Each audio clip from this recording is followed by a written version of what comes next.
ago, we got into an argument about, something. And he's like, well, there shouldn't be an NBA draft. Players should be able to go wherever they want to go. We're not, someone's property. And I'm like, yeah, you are, dude. Martin Luther King Day, Max, big day. And, we're looking at the Capitol empty, 60 years. It was full. People peacefully protesting. You're not seeing it today. You got friends of ours, journalists who are now Jackie MacMullan kind of put into up against a wall, I guess, maybe a little bit with the Kyrie Irving comments. For those that don't know, basically Kyrie said no draft, and he doesn't think there should be a draft or trades. That players are not property, and Jackie kind of called him out as a man of color. What do you say about that?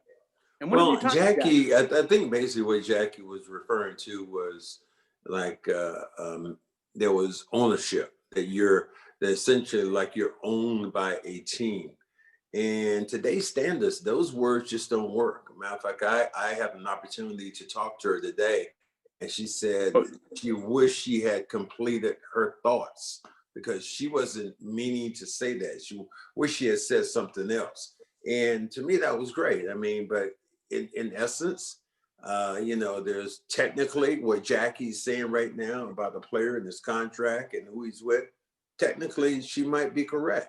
Now, in today's world, it's wrong to even put that out there. I mean, that's why the NBA changed their stance from being owners of a team to governors now of teams. So, Wick Grossback now is no longer the owner of the Boston Celtics, but he's a governor of the Boston Celtics. So language in today's society does count, and it does go a long ways. But with Jackie, I mean, and I agree. First of all, I agree with everything you're saying.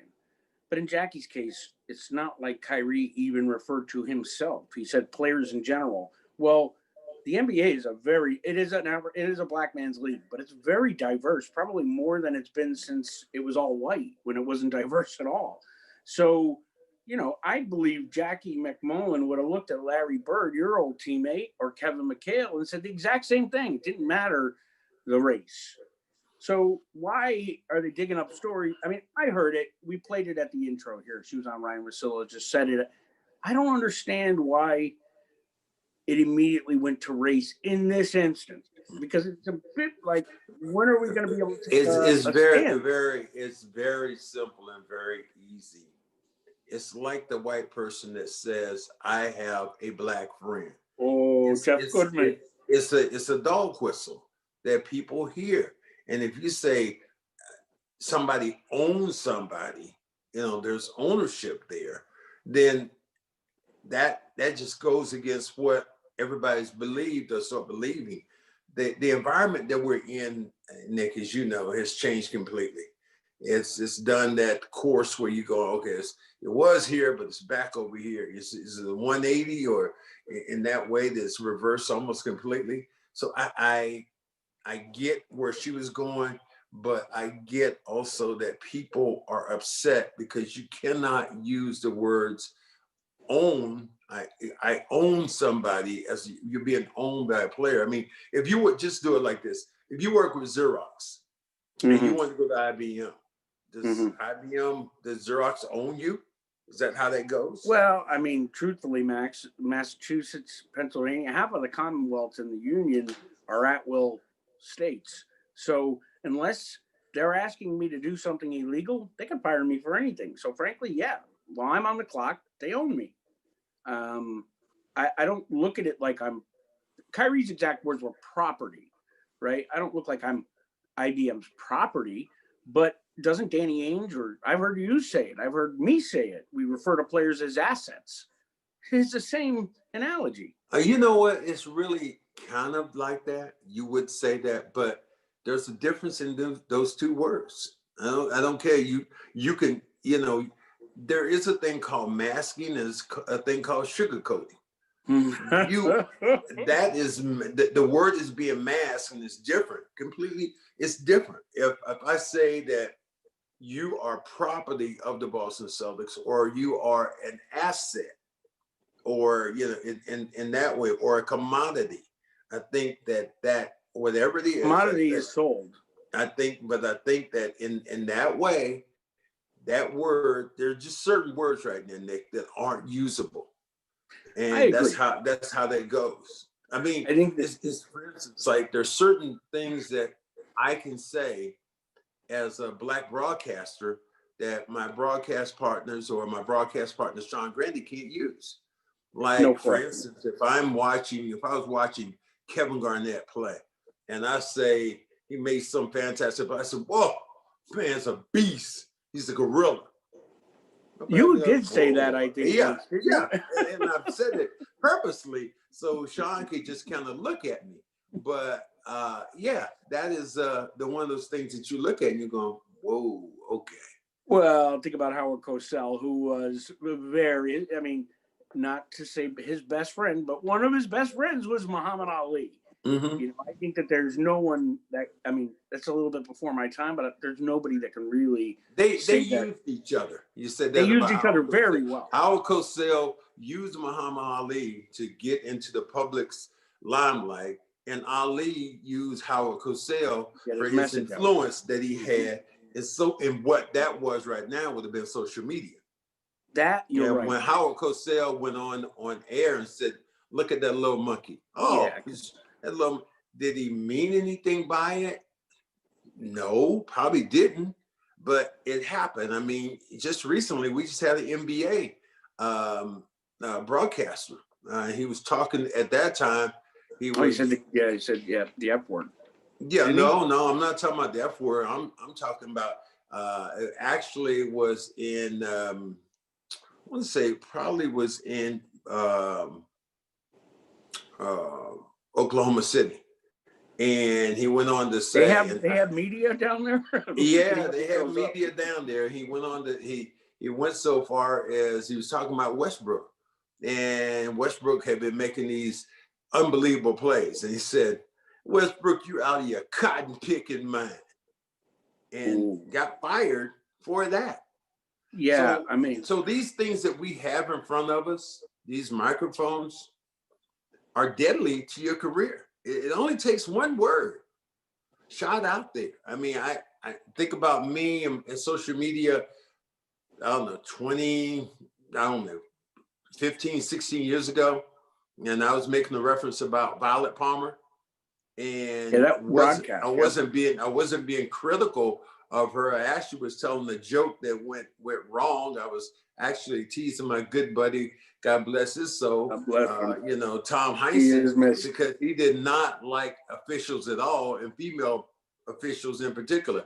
And I said, Violet Palmer, go back to the kitchen and make me some bacon and eggs. I said it in his voice, mocking him, but people took it in a way that I was mocking her.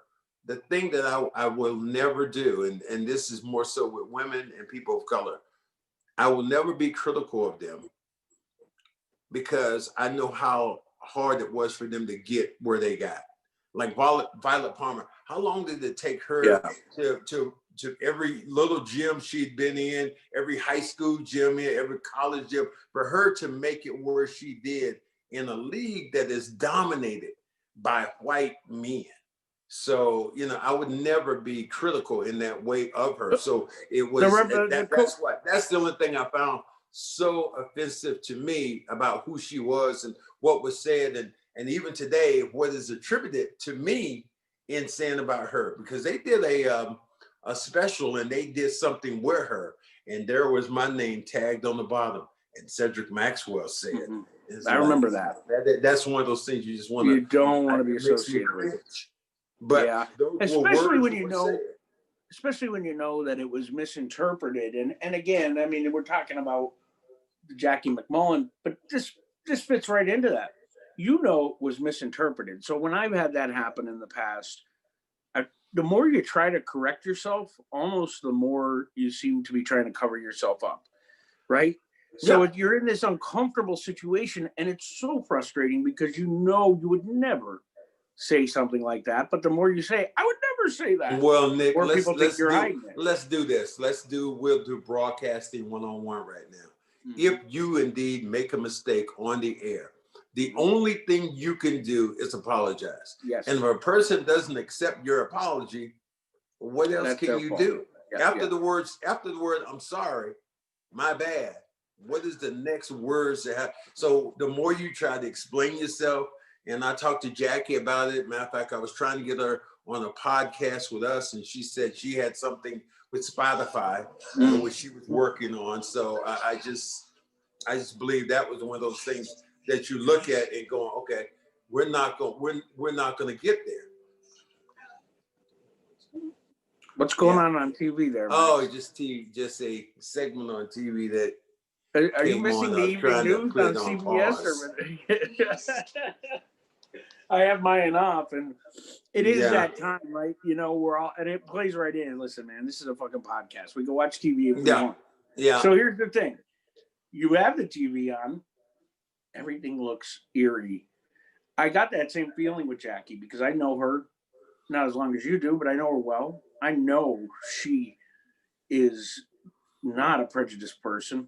I remember Jeff Goodman on your show, or you on his show the one time, said, you know, some of my best friends are black. No. You said it was, we had to clarify that. You said we both were sitting there waiting for the other person to begin. That was so awkward. You're like, Max, you are interviewing him.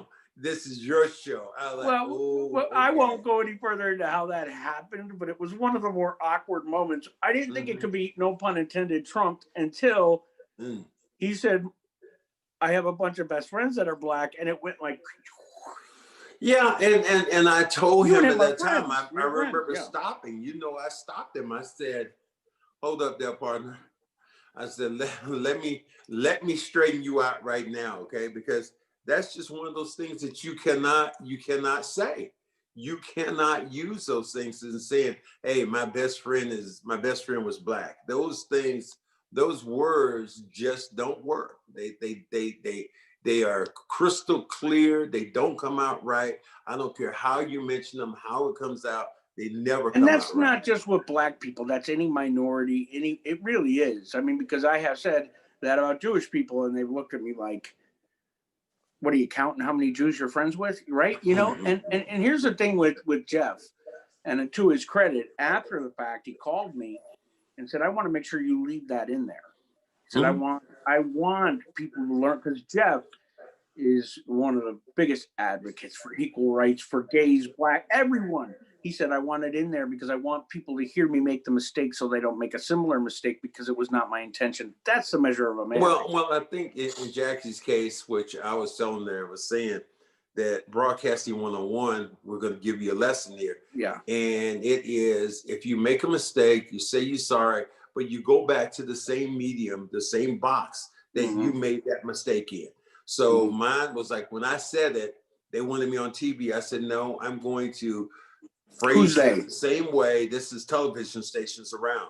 I'm going to frame it the same way that I said it on radio, and you can pick it up and take it the way you want to. That's what it was been, and Jackie said she was frustrated because she said she heard from Charles Barkley. She thanked me, but it's frustrating because she said that's still going on now. I said, this morning, I, turned on YouTube, and Jackie MacMullan says, so, just I was tempted to text her too. From a person who is very, very dynamic in what they say, and her ability to meet with players and talk to players and get them to trust her. And trust her has absolutely been amazing over the years. So when she was in that kind of trouble, I was just trying to at least try to weigh in a little bit, just to say, look, this isn't the person that everybody's trying to make her out to be. But it's just so sad that, in this broadcasting business we have, it only takes one word. It takes one misplaced word for you to possibly lose your job.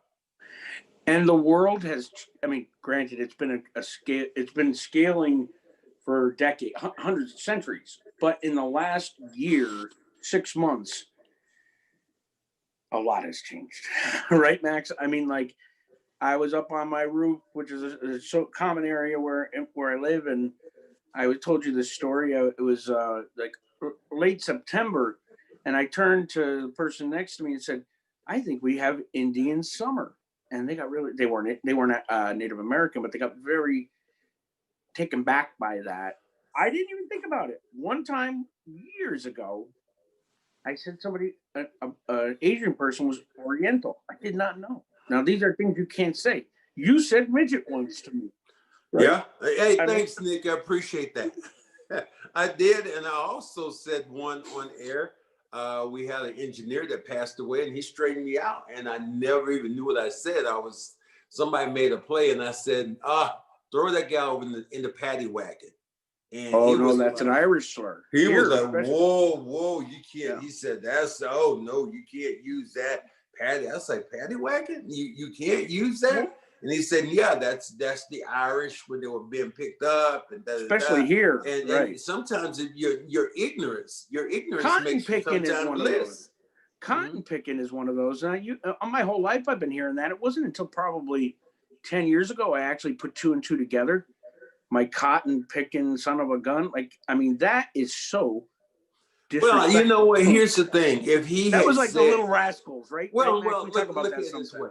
If he had said that about a white guy, there would have been nothing. But because he said cotton picking, and it was an African American, it was a black man, then people took offense of it.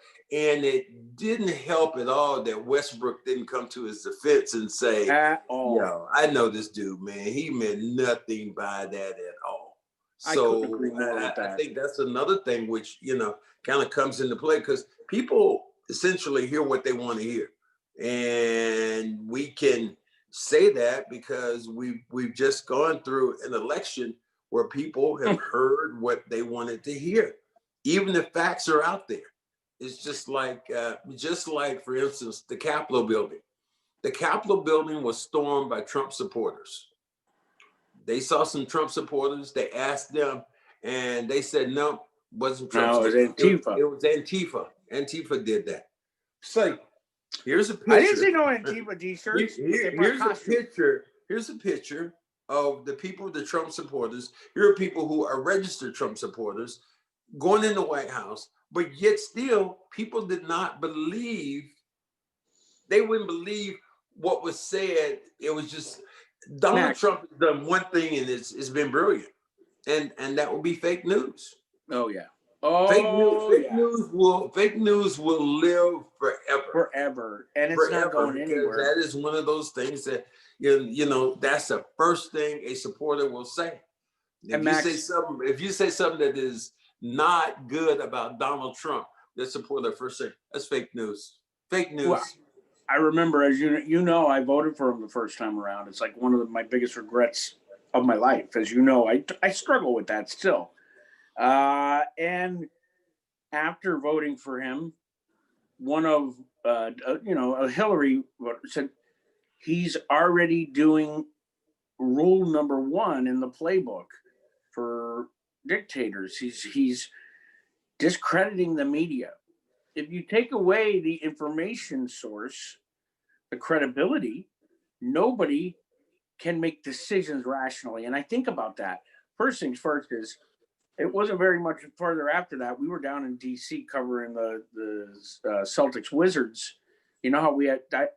You know how the media shares an elevator with the fans there, and Josue, myself, we got, this is like 2016, sports media.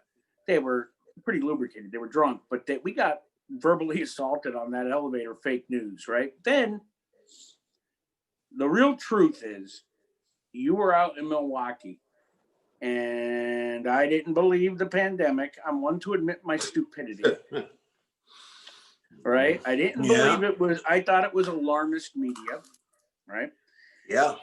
And all of a sudden I'm sitting at the bar downstairs and one of my employees messages me, Rudy Gobert has coronavirus. No such thing as, well, they didn't call it COVID. And I said, this is really getting fucking ridiculous. That's why I texted him back. As I hit send, the whole bars, restaurants, every phone in the place, the alerts went off. The NBA canceled, postponed the season. Now, That's how I make a living, right? All of a sudden, it became real. Like Mike Basker and Flush White. I ran upstairs. I turned on CNN. They were acting like it was going to be the apocalypse. I turned on MSNBC. It was worse than it was Exodus in the Bible. It was the worst. Then I turned on.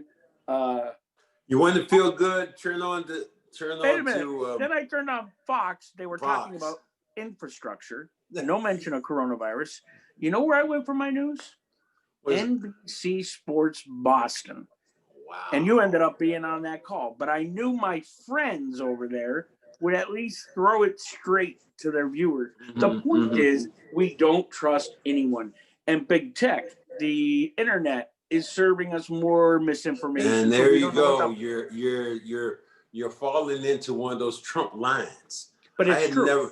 I had never heard of people saying big tech until Trump kind of vaulted those words forward. I mean, what they did by, hitting Donald Trump, they hit him with the, where he could feel it. And that was, took him Twitter. off the internet, took him off Twitter, took him off the ability to raise funds. And, I know we've strayed, but, this is what we talk about when we talk about words that matter and deeds that matter. These are the contents of the world that we live in, which has been, I guess, pounded into our heads over the last 4 years. I challenge you to watch the documentary on Netflix. It is not a conservative documentary. It's called The Social Experiment. I want to say we should get paid for dropping that out there. Okay. But it is fascinating about big tech. Now, big tech is not a Donald Trump word, but Donald Trump spoke it and owned it. Right. But it is an issue because this is the industry I'm in. So I'm not big tech, I'm small business, but big tech is Donald Trump is Newsmax is a great example, is threatening my existence as a sports network. So, and our ability to tell the truth and Jackie Mac's ability to say something and not have it misconstrued. Where does it end? I don't know where it ends. And I think that's the biggest thing. It's like we were talking today and I was doing something with Gary Washburn and we were talking about love his podcast, podcast, by the way. The COVID virus and the NBA. And he said, where is it going to end? And I said, there's a reason why it hasn't ended. And I think part of it is because how many NBA players at this present who've had corona? Oh, Carl Anthony Towns died. Yeah, no, Carl Anthony Towns had 6 family members. Have not been able to play again. Have been, your inability to play for a week or two. Okay, I understand that. And there are long-term effects which we haven't talked about. We don't know yet. But right now, we could say almost every NBA player that has had the coronavirus has recuperated and come back and played. And because of that, what it might take, and God forbid this ever happens, if a player dies because of coronavirus, that is when I think you're going to see the NBA and this player association get a lot more serious, start thinking about the possibility of going into the bubble. Because right now, what are the consequences? Okay, I had 2 sons that had coronavirus and they're young. One was 25, one was 32. Well, essentially what they said to me, it was like the common cold. But then I had a nephew who was around about 33 and he was on death's door.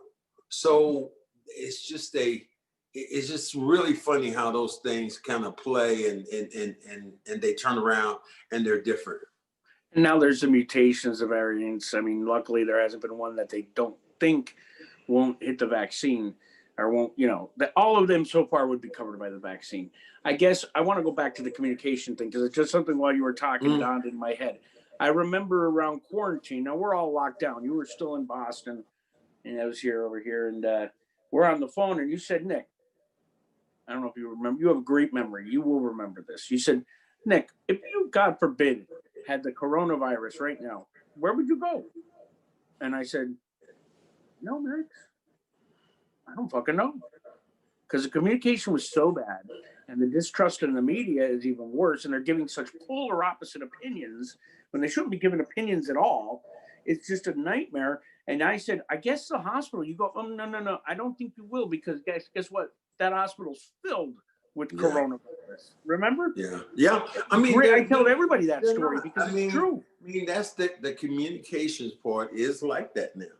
That you look at and you say, okay, what happens? And I remember saying that what happens if? Well, okay, what happens if that happens to you? Where are you going to go? Or essentially, somebody's asking me, so if you got it, what are you going to do? Mm-hmm. And for the most part, they're telling a lot of people just to stay home. Yeah. And ride it out. You think of Chris Cuomo, we saw him, essentially ride it out, and then was in his basement. Poor guy, and he was sweating, and I can't. Lifting weights. It's just wild. It's just wild watching him. We got to get him on your show. Yeah. Cuomo. He is like made to be on this show because he gets so worked up. That dude. And then when D Lemon comes on, he chills him right out. You know what? I am such a huge fan of almost all those guys. Mm-hmm. I am too. I mean, but you'll be surprised who my favorite is, though. Let me guess. Okay. What day part? So what part of the day? Early evening? Yeah. It's Wolf Blitzer. No. It's Jake Tapper. Jake Tapper. I love Jake. That's my favorite. Jake Tapper, when you say something that isn't quite right to Jake Tapper, exactly. Jake Tapper looks at you like your dad would look at you after you told a lie, and you're like, and you wrecked the car, and you're going, well, Dad, I didn't know. I turned, and then the tree just came out, and it hit the car. And that's what Jake Tapper does. He does. I love the way he turns his head. It's like, and then he'll wait. Words out of his mouth are going to be catastrophic. Oh, when he ends up, because he'll wait till you finish your comment. When you finish your statement, he cuts you so razor sharp without 2 words. He could do it. I love Jake Tapper, and I didn't always. His line, his classic line. But sir. Yeah. But sir. What's Berman's classic line? What is that? Oh, come on! But you said that's what Berman does. But you said it's just always, and then Berman always has that tape right behind it. But you said this, and then the tape comes on, and you going, I'll tell you what, man. I mean, and he is, and his co-host is great. I love them in the morning. Back to Tapper, Dana Bash is going to be his co-host on. I've heard that. I love that. I love her, and her husband's a super nice guy, her boyfriend. But But did you know who her? Did you know who her husband was? No, I know her she's been with for many years now. No, you've seen him before. He's what is it? John? Is it John King? Oh, I know that's not her ex. That was her husband. The guy who does the board. Yes, that was her husband. Max, how they were funny, married. Listen, how funny is it? I'm not a big NFL guy. I don't think you are either. But I put it on when the Patriots are playing or Brady, and they have that. I can't remember his name, but the guy who always does the magic board like King does, but he does it on MSNBC. They have him on Sunday Night Football doing the rundown around the map and everything else. It's really funny. Oh my God! But no, I love to talk to you on Saturday afternoon because it's Sunday.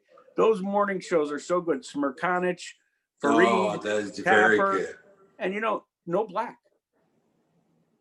No wow. black. Well, the only one that they have on black Frederica now is and Don Lemon. Frederica. No. What's the girl they'll have her on? The black girl which comes on now. She comes on quite a few times. Pretty girl. Yeah. I know who you mean. And we're not trying to be sexist, but yes, please clarify that. Trying to remember. But she's a younger girl and she's a contributor. Does it start with an A? Yeah, I can't remember her name either. I know exactly her. You know who I've done the turnaround? This show has turned into the CNN show. I've done the turnaround on Anna Navarro. I like her now. Oh my gosh, she is so funny. I She is never so funny. liked her. She She gets so absolutely mad. goes. She goes, yeah. Oh yeah. She takes it personal. Mhm. And it's just, I mean, she is made for and she's on the View sometimes. Yeah. But Oh, that's she's taken that whole, and what really surprised me, I think in CNN in the last couple of, maybe the last 3 months, I think they've gotten a little bit more racy. It's like, because I saying remember curses. yeah, I remember listening to Cuomo, and he said, they're serving you right Son now of a some bitches. bullshit. Yeah, bullshit. That's Son of a like, bitches. they're serving you some bullshit. I'm like, all right, yo, And he okay. gets so mad. He gets so mad. We got it. We got it. And boy, him, and I would love to see him and Cruz in a phone booth together. Well, you saw when they phone booth. Man. No one knows what a phone booth is. Explain what a phone booth is. Explain what a phone booth is. The young people don't never see it. No, that's true. That's really, it was like true. those boxes. It's an alien thing that they have a booth that they used to have a payphone in that you put coins in. And at one time they had a rotary, then it went to buttons. That's remember they had the phone book hanging? The phone booths were essentially all over the place. Now the cell phones have come in. All phone booths now essentially are gone. They're not any, there was always a, a pod of phones that you could get to at any radios, any train station, any place that have public corner of the road. You could get there. But now it's think of mailboxes. That's how they were. They were kind of like mailboxes, only less rural, more in urban areas. But I did at Penn Station. I sent out. They still have payphones, and I sent out a picture on Twitter. Nobody knew what the fuck it was. But back to real quick on Ted Cruz and King, or not King, and Cuomo. How about Cuomo and I always want to say iced tea. It's Ice Cube, isn't it? Which ice tree is it? Beverage is it? Iced tea is the other one. So it's Ice Cube. You're making reference to, yeah. But he did apologize at the end. He came back. He didn't apologize. He took it back, Cuomo, at the end. Well, that's one thing that and we, you and I did a podcast with Berman, John Berman, and I asked him point blank. I said, so what's the difference between your station and Fox? And without mixing words at all, he says, we tell the truth. Did you hear honest? Did you hear Tapper yesterday with McMaster? With General McMaster, who I love, by the way. General McMaster's on, and he says something like, and Tapper did the face. So he goes like this. He goes, we've got to do something about the news because there's a certain faction that believe in one set of facts and they go to one outlet. And then the other set of facts, sometimes they come here and they go to another outlet. And Tapper went, right? And I knew it was coming. And he goes, and he waited till he was finished with the statement. And then he goes, I'd like you to stay on after. I want to talk to you off air because I've got to say, if you like facts, you come to CNN. If you like fantasy and crazy land, you go to Fox. Yeah, alternative facts. You go to Fox, right? So, but I thought it was funny because Berman had said the same thing to you. So it's probably a corporate, not a corporate, but a canned reply. They got to make sure that they say back, listen, we're factual. I do think for the most part, CNN is pretty good. I think that the big thing for me, and it goes back to what we were talking about originally, is I don't leave CNN feeling like I want to kill somebody. I'm not so angry at myself, at the world, at the president, right? I leave CNN and I'm sometimes annoyed with what they say or I'm happy with what they say, but I'm not like, there's something in the airwaves on that other channel that if you watch it after 7 p.m., you turn into Satan. I want to kill people, my neighbors, the dog. I'm like, get out, because they're so angry and they're placating. Oh, and then the liberals did this, like they said, they're right. And then they're so brilliant. You know what? Here's the thing that we, and I would know more than you would know him, but I grew up with him, was the most honest man in television, was Walter Cronkite.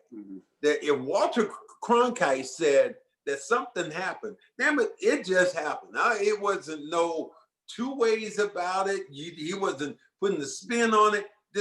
And I remember him talking about one time when Kennedy died, and he looked up at the clock and he said that his eyes 12:04, John F. Kennedy died, and pulled his glasses and had a tear in his eye. And I still get choked up. But there are things that you could count on, and I think it started to turn with Turner. I think it started more turning with the Vietnam War, because essentially the American public bought everything that was sold by their government. And Lyndon Johnson was then when the Vietnam War happened, that is when the first time I can remember, riots and so right, protesters and stuff like that. And then I don't think it's ever turned back. There was a thing called Kent State, where you had these peaceful protesters get killed by National Guard troops. The dogs, is that where the dogs were? No, they came on campus and they were on a hillside and they shot a couple of students and killed them on Kent State University. The world has taken so many loops, so many changes, and now that we have these things, essentially what we've done is we have become our own news outlet. Our own entertainment outlet almost, because you know what? Half of it's fake news. Let me ask you this, Max. Are you, because I think your generation, not so much, mine, not so much, but then the next generation is just glued. Are you glued to the phone? No, I'm not glued to the phone as much. I want to know information, but I think that the social media outlets have now just become so powerful. That's big tech, Max. From TikTok to whoever it might be, that you will always see people on an airplane or walking, or how many people have gotten killed looking down at their phones crossing the street. So oh my God. Driving. I had a son, and essentially he's going to have a problem with his hand because that's all he does. Yeah.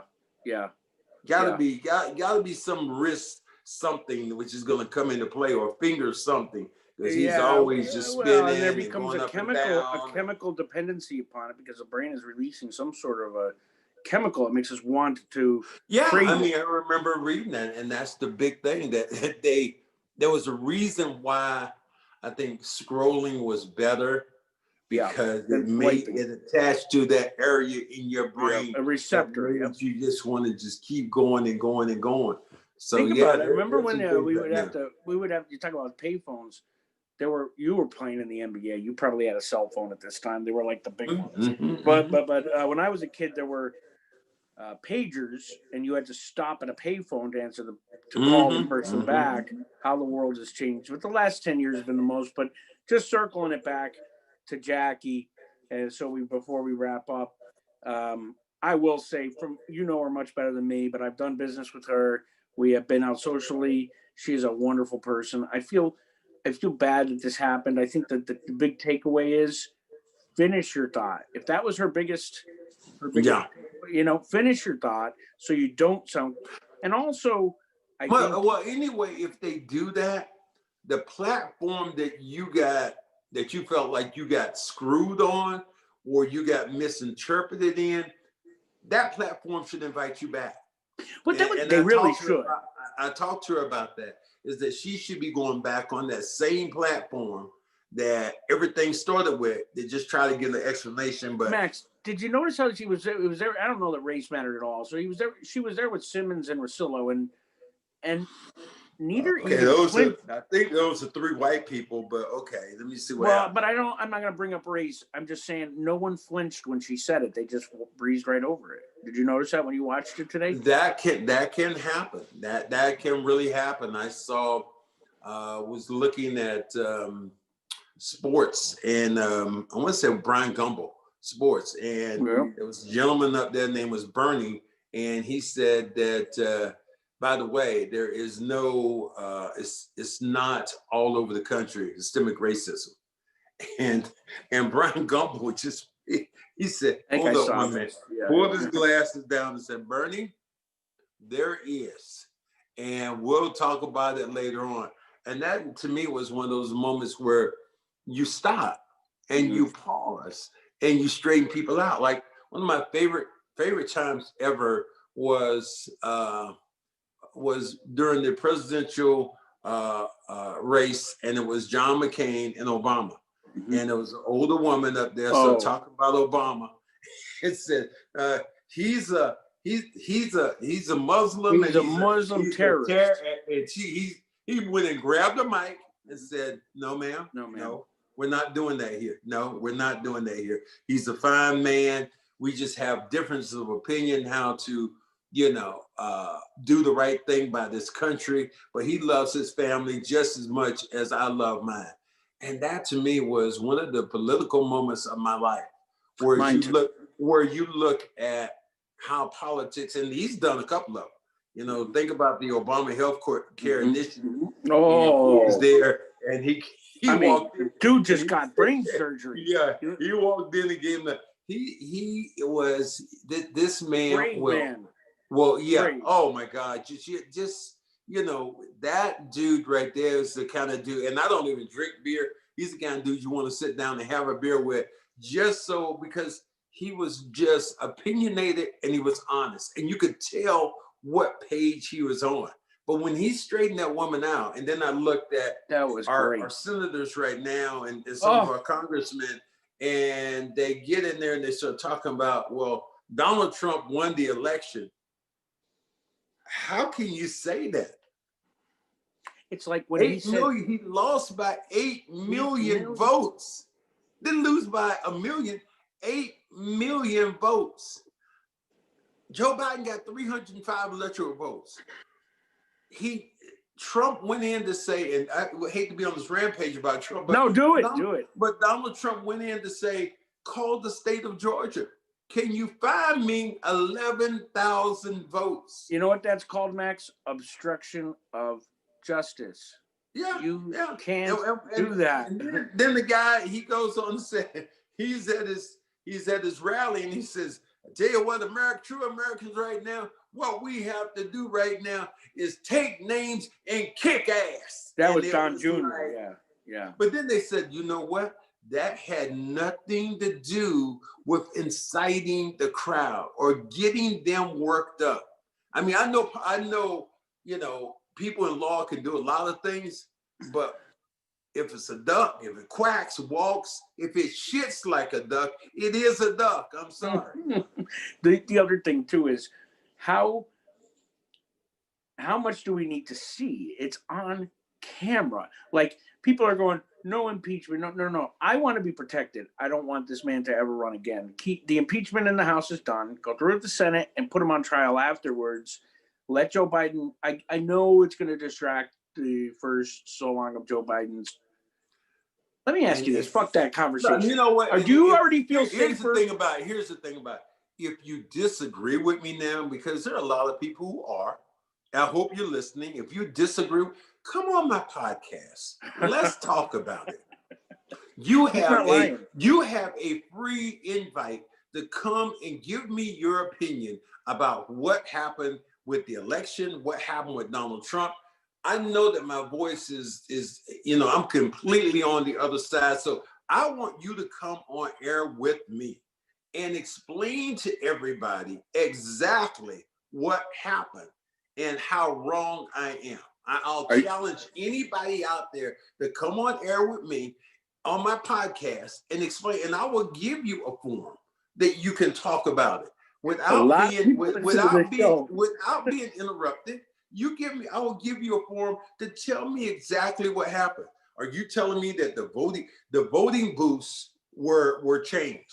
But here's the one thing I'm gonna say: when you come on, and this is how I'm gonna counter your argument, when you talk about Trump and the election being stolen from him, how did all those Republicans get elected to the Senate and to the House but they want to, but the ballots were different with Trump.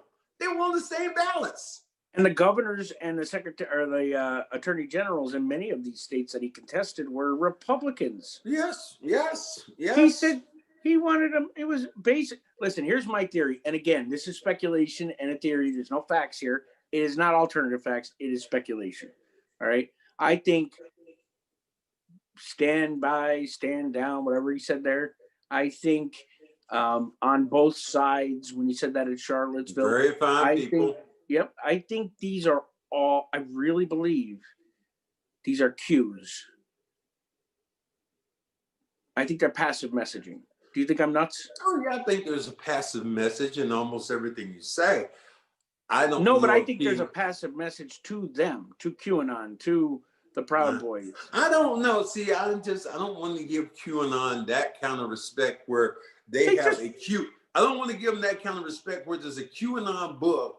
And you can, there's like in my hand right now, if you can see my big hand, there's a line which is a up, and then there was one down, then there's up. Is that supposed to be an M in my hand right there? Or if I turn it around, is this supposed to be a W? I mean, so what? Wait a minute, there is an M in your hand. Yeah, I'm just saying, you can look at it right there. And it's, I didn't put it in there as a, tattoo it or brand it in there. But yeah, you look at it that way. But if I turn it around this way, you say, oh, that's a W.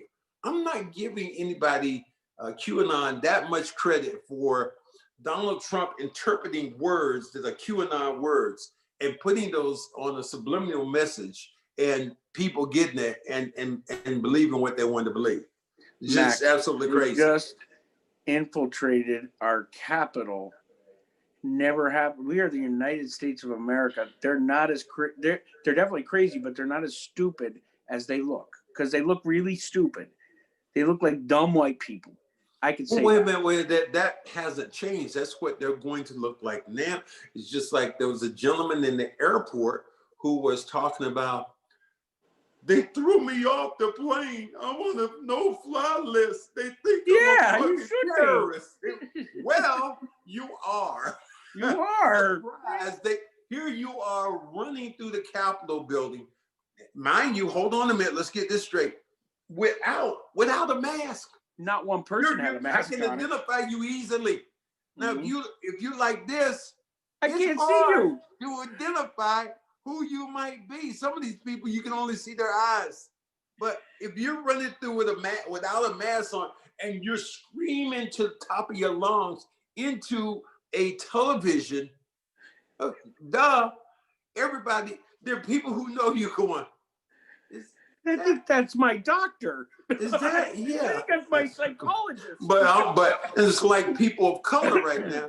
There was a black man in there. One. And every black person right now is going, who is that? Is that Leroy? Is that? Did they pay him to look diverse? Like, how did you get in there, brother? I mean, we're laughing, and it's good to have some sort of a light art about it. But on Martin Luther King Day, to think about what happened that day and to see that the flag of General Lee of Northern Virginia, yes, Confederate flag. We're smiling. We don't mean to because it was so stupid. But then you think about the people who actually died during that. Thinking they were going to get killed. People who died during that riot. And the people must say, well, it wasn't a riot. Well, what was it? What was it? No, it was an insurrection. When they talk about, well, they didn't take anything out of no, they took computers. They took the stand. They took the fucking podium. Yeah, and the gavel. The podium, the gavel. They took it wasn't a riot, and it was peaceful, and we're taking our country back. Max, how many death threats could Nancy Pelosi get? I mean, they hate her. Did you hear those videos where they're going, where is she? Where is she? They were like dogs. Excuse me. They were trying to get to Mike Pence. Oh, he's the vice they were screaming. And he's a Republican. Let me ask you now, did he prove anything to you? And again, is this a message which, you think his crowd received when he said, Mike Pence will I do the right hope thing. you do the right thing. I hope That's what you're I'm going to saying. do the right thing for this country. If you don't, matter of fact, I've heard some very bad things about you, and I would be very, very disappointed. In other words, get your Confederate flags and storm. Well, I hear that the sniper came in plain clothes, you know, and obviously a federal officer. And Pence didn't want to leave. And they were like, "No, you are leaving now." Right? Mm-hmm. I mean, I gotta say, I can never forgive Mike Pence for, if this sounds like an oxymoron, but for his undying, unconditional loyalty to Trump. But the last 2 weeks, he's kept us safe. I think he and Biden, to be honest, I mean, I think Biden has kept everybody calm, and Pence has kept us safe. Because there'd be no National Guard there if it wasn't for Pence. He wanted them to deny. They were threatening. Well, we don't. Well, right now, who do we actually believe that's running the country? This is maybe the first time in the history of our country that we can actually say that we've gone 4, 5, 6, 7 days without knowing what the president of the United States is doing. I mean, even when Bill Clinton was he was impeached. Yep. It eventually, you know, soon after that, he came out. He came out and he started talking to people, and his face was visible. He said, "You know, what I have to do is go on with the people's work. They might impeach me, but you know, I'm going on with the people's work." Max, what he did now is so mild. Go get a blowjob, please. I want a president who gets laid in the Oval Office. I couldn't care less. It's better than so.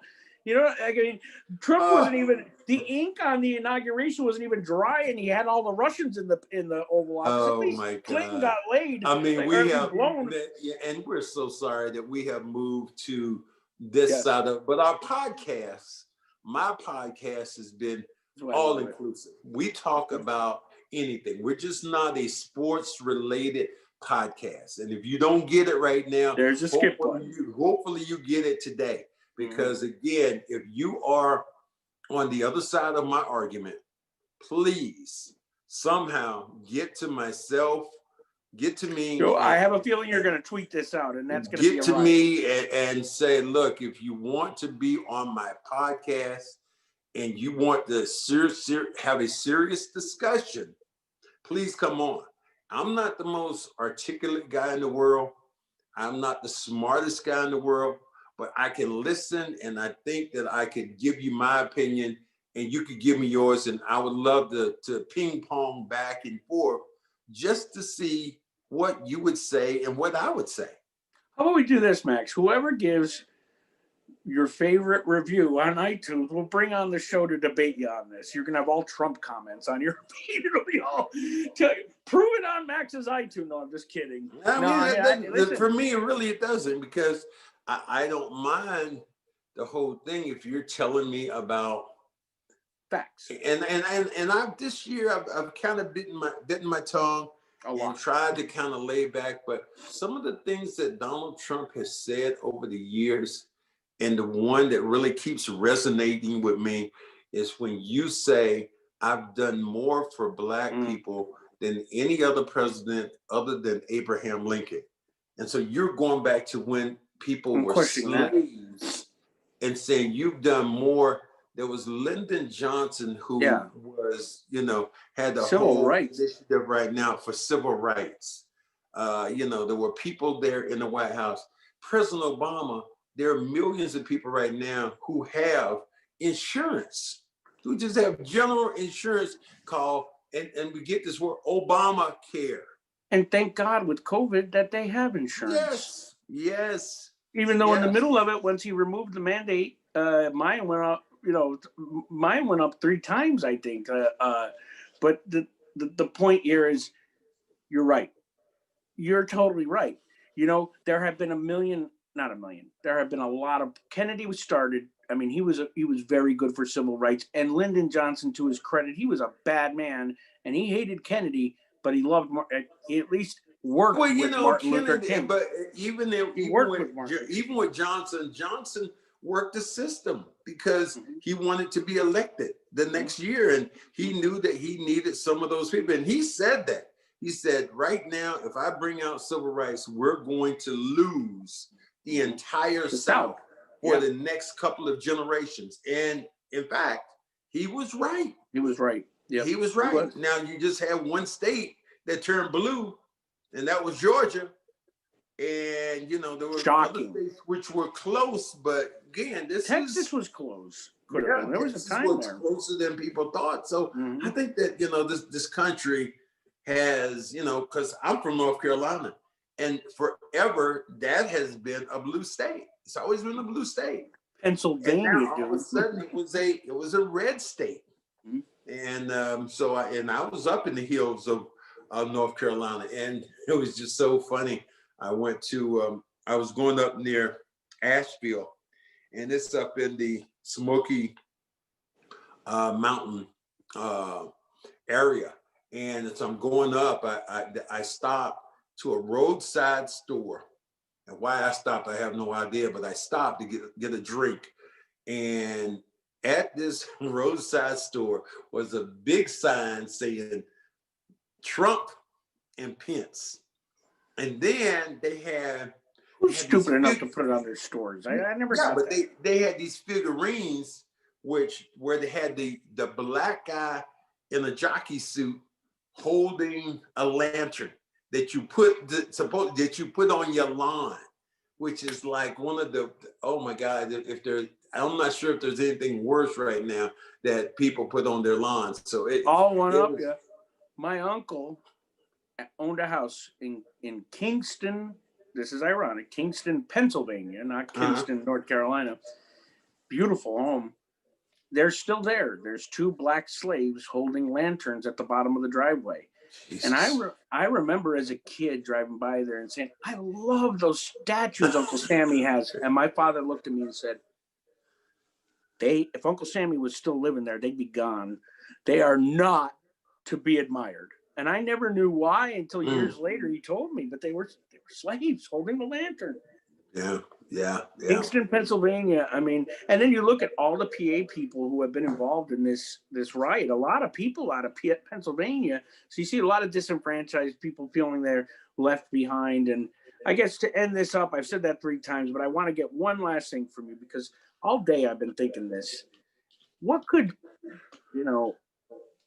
MLK and all the great, black civil rights leaders that come before us that are now gone, especially Martin Luther King, and looking down on this now, what craziness it is. And we've regressed so much. What could they be thinking? I mean, and you as a black man who's been through all of this, the segregated South and seen black president, and now to have Joe Biden, the vice president of the first black president, come back is a little bittersweet. But when is this? Has it ever been so bad, and how are we going to repair it? And how long is it going to take? Well, I think that for the most part, Nick, things take small steps. And we've had some huge steps that have been taken. In my lifetime, I never thought I'd see a black president. Yeah. Martin Luther King can look now and say, wow, there's going to be a female black president. Great point. How about Martin Luther King have a Martin Luther King Day? Just that as a national holiday that, people fought forever not to have. I think one of the last Did they fight not to have that? There were a couple of states. I think one of them was Arizona, which was one of the last states to approve. And I could be wrong. I might not be getting my facts right, but I think Arizona was one of the last states to do it. And you can almost go into any ethnic area in this country and find a Martin Luther King Boulevard someplace. Oh yeah, or school, someplace, or school, or whatever. Where white and black boys and girls go to school together. There have been some changes, and even when you think about that, that Hillary Clinton, as much as people didn't like her, she was that far away from being the first female president of the United States. So there are a lot of things which have changed. And I think because of that, that puts a lot of fear into other people, thinking that they're being left behind or nobody's listening. No question. Nobody's listening to their opinion. And because of that, I think that's why people dig in that much more. All I want them to do is come with facts, baby. Just come, Real facts. Come with facts. If you bring me facts to the table about what happened, and show me, not on what you think might have happened, but just give me some facts. Like if you're going to tell me, and please don't come on the show and say robotic that Donald Trump won the election.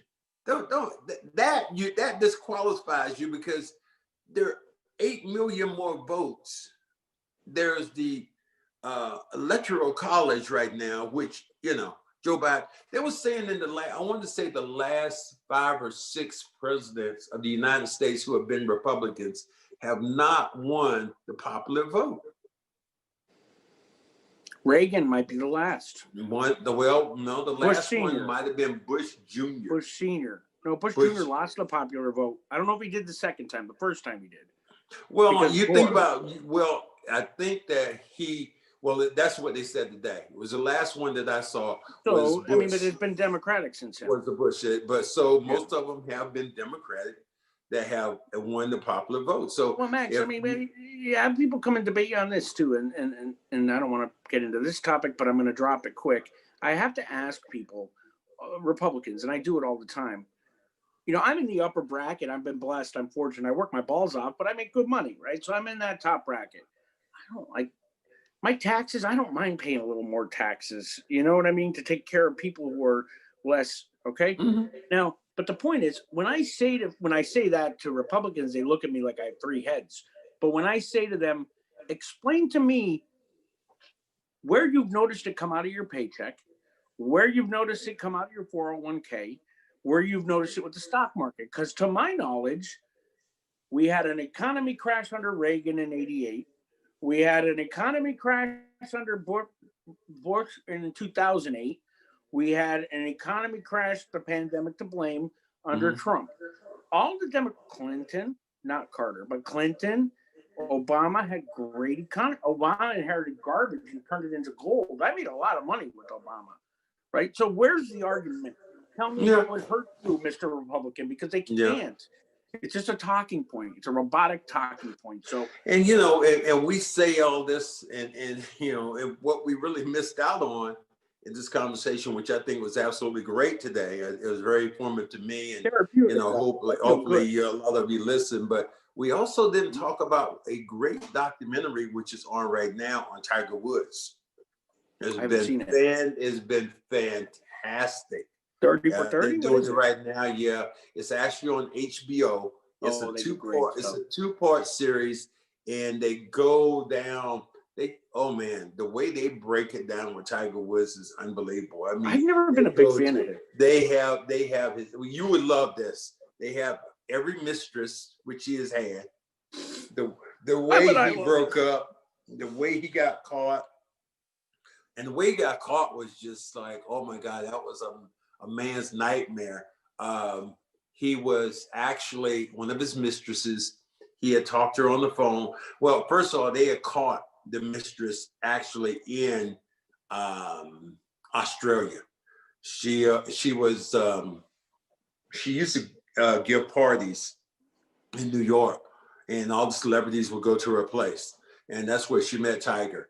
And then they started to have this affair, and Tiger was going out there to play in the Australian Open, I guess, and he said he needed her out there. And she went out there. Well, I want to say it was the Inquirer, National Enquirer, had somebody following her, getting on the elevator, and ended up calling her and said, because she wanted they wanted to put her on another floor, but she wanted to go directly to Tiger's room. So the guy who was with the newspaper followed her and got off on the same floor and watched her go to Tiger's suite, which was crazy. And then then the story was they were going to do the story, and Tiger and the woman, they put this story out, and Tiger called his wife, Elon, I think is her name, called her and said, the story's about to come out on me, and they're trying to get me, that.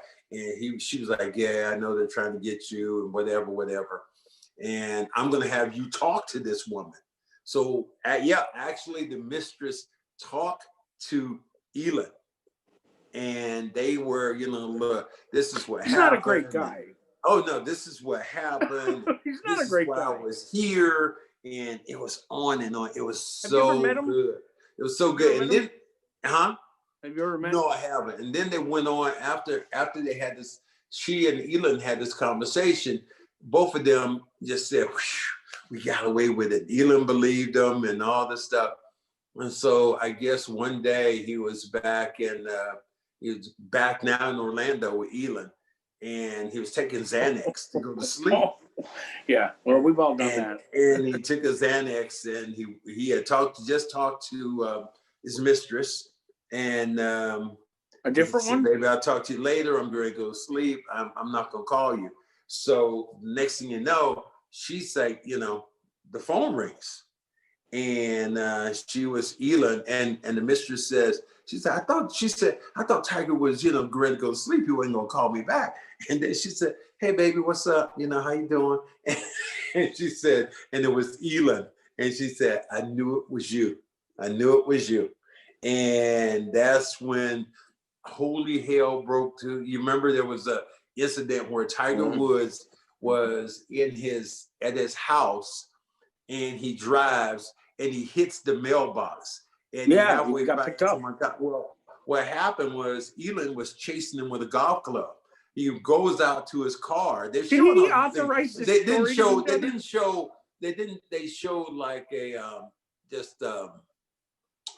a version of it, an artist sketch of it. And she's chasing him out to the car. She is whacking the window, and he's looking behind, trying to get away. And in his haste to get away, he's looking behind it.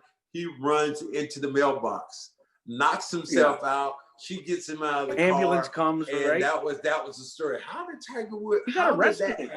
Yeah. How did that happen? And here's a guy that was squeaky clean, right? I mean, for a long time, Tiger when he was a kid, and then it wasn't until he got older. Everybody's got skeletons, bro. There you go, brother. There you go. Yeah, that's a good way to end it. But it was a fascinating. I want you to make sure you look at this, because I know I'll you look are. at it. I'll watch it. I will watch that. A fascinating 2-part thing. And I mean, they just went down some of these women that he had. It's like a cocktail waitress, somebody who was receptionist at a nail salon, or it was just like all these random. And he made some of these women believe. It's like this one woman said, "I still love Tiger. I just still believe he loves me." Like, huh? Really? Oh, what? But he's got so much money, dude. He manipulated a lot of these women. People. It's just stunning to watch. Stunning. Yeah, because you didn't have that perception. Now, I remember his mugshot. It was right there on par with Charles Barkley's, who, by the way, agree with them or not, he has the balls to take an opinion, even if it's unpopular. I respect Charles Barkley. Yeah, he does.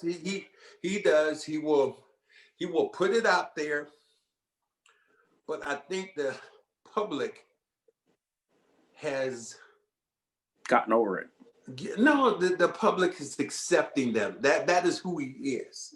What they'll say, if he says something like that, they'll say, it's just Charles. That's just Chuck. That's just Chuck. But you know what, Max? Whereas most people don't get that opportunity to to make a mistake or to say things like him that are as flamboyant and without losing their job. I mean, I think part of it, he's one of the few who says some of the craziest things, and for the most part, I can't imagine. I'm trying to think. How many times have you ever heard Charles Barkley actually, because of something he said, he came back and apologized? A lot. I have a lot. I don't remember. Yeah. He apologized. I mean, for saying things or for his actions. I mean, he did apologize. I mean, actions are different, but I'm just saying things. Saying things. I think he did when he said about black people. He said, "Listen, if a cop comes, get out of the car. If they tell you to get out of the car." Like he went on. I think he apologized after that. I don't remember him saying that. I think he was. Oh, that's a great. He's right about that. If a cop says get out the car, then you get out the car. You know, because Shaq is very much on that law and order side because of his father, because of him being a policeman himself, or, you know, auxiliary policeman. And Kenny is like the guy kind of in the middle. And, you know, Ernie is like, I love Ernie. Ernie just keeps the traffic going. He's just a referee. Yeah, you watch that show, Max? Let's keep it moving. Let me make sure that Charles and Chuck don't have a fist fight one day. Fist fight. When you're flipping through the channels and you come across that, will you stop? I do. Even because a lot of times I don't want to watch basketball because it's like work. I'll stop on that show because it's so freaking funny. You won't. Most time I won't. I'll get information it's like work of what he said the next day. If I'm on, I do YouTube almost every day just to get some of the highlights of maybe basketball, or get some highlights about life, and that's what I'll do. Well, on that note, Max, and listen to those who are listeners, and they know we veer off the track sometimes. We do have an episode coming up on. I think it actually released already with you and Josue. You got that one about the Knicks game, and then we're gonna do Max's most respected opponents to defend that you defended. We will end up doing that. Some of my most respected and some of my most I think guys I hated the most too. I think we should go both ways. I like that. It wouldn't go one. I mean, some of the guys I did not have. Don't give it away. Well, I'm just saying, for some of the guys like Bill Laimbeer, I really didn't have to guard him, but I was out on the court with him, you know, playing against Dennis Rodman to see where he went, you know, Bernard King, and I mean down the line. But you didn't. And if you haven't heard my my podcast with James Worthy, you're really missing one, because that one was we're gonna re-release that on YouTube as well, because that is, I mean, that got listened to by so many people. Anybody in my age group or young or older is like totally iconic moment, and you two like really respected one another. Like it was like a really good conversation. You could tell James was a little nervous, but as you always do, you disarmed him immediately and made him feel good. A great episode. And then we have Spencer Haywood coming up. We have Soledad O'Brien. It'll be you and Josue for Spencer, you and Soledad O'Brien. Just stay tuned. We'll probably end up having Kevin McHale. And we'll talk maybe a little bit about the upcoming book that I'm writing, that's about to be dropped over the next within the next 6 months, called If These Walls Could Talk, by Cedric Maxwell. And I read it. There's some stories in there that there is some stuff that's not the garden variety Max stuff. Like there's stories that I was like, did that really happen? Yeah, as I would say, when keeping it real goes wrong, that's what that will be. That should be the byline. On that note, Max, happy Martin Luther King Day, man. And congratulations on Joe Biden. You're not getting inaugurated, but Trump is leaving, so we can congratulate each other. We got through it. And hopefully, wait a minute. We still got we got one more day? One full day. Tomorrow's pardon day. Nothing bad's going to happen. He's pardoning every criminal in the land tomorrow. He's pardoning 100 people. He has to get ready for his 21-gun salute, too. Red carpet. No. Yeah, he's going to do it right. And what will you tune into? Will you turn into Biden's speech or Trump's speech? You know what? I that would be fascinating. I think that I kind of know where Biden's going with this, so I love that. But the theater of Donald Trump leaving to a 21-gun salute, that is what they used to say, priceless. See you next time, folks. Peace. All right.